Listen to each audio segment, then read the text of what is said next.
అనగనగా ఒక చిన్న గ్రామం ఉంది.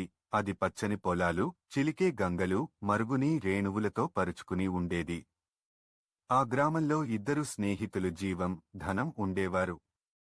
వాళ్ళు 10 ఏళ్ల పిల్లలు, కాని వాళ్ల స్వభావాలు వేరుగా ఉండేవి. జీవం చాలా దయగల పిల్లవాడు. ఎవరికైనా సహాయం చేయడం, పక్షులకు గింజలు వేయడం, మిత్రులతో ఆడుకోవడం అతనికి ఇష్టం. ధనం, మరోవైపు, స్వార్థం ఎక్కువగా ఉండేది. ఇతనికి అన్నీ తనకే కావాలనిపించేది.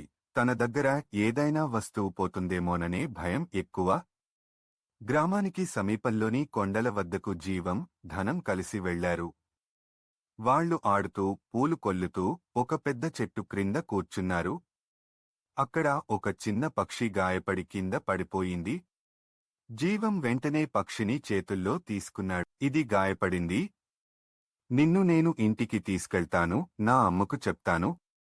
మళ్ళీ ఎగురగలిగేలా చేస్తాను అన్నాడు. ధనం ఇలా అన్నాడు, ఆ పక్షి నీకెందుకు? దానికోసం సమయం వృధా చేసుకుంటావా? కాని జీవం దానికి తలుపలేదు.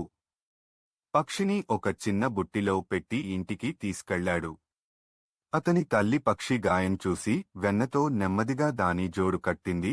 అప్పుడే అతనికి అసలు సత్యం అర్థమైంది. నిజమైన సంతోషం స్వార్థంలో కాదు, స్నేహం, దయలో ఉంది. ఈ కథ మనకు చెప్తుంది, మనం మంచి చేయాలి, అది మనకు ఎప్పుడో ఒకప్పుడు సహాయం చేస్తుంది. ఈ కథ పిల్లలకు తెలుగులోనూ, వారి చుట్టూ ఉన్న ప్రకృతితోనూ దగ్గరగా ఉంటుంది.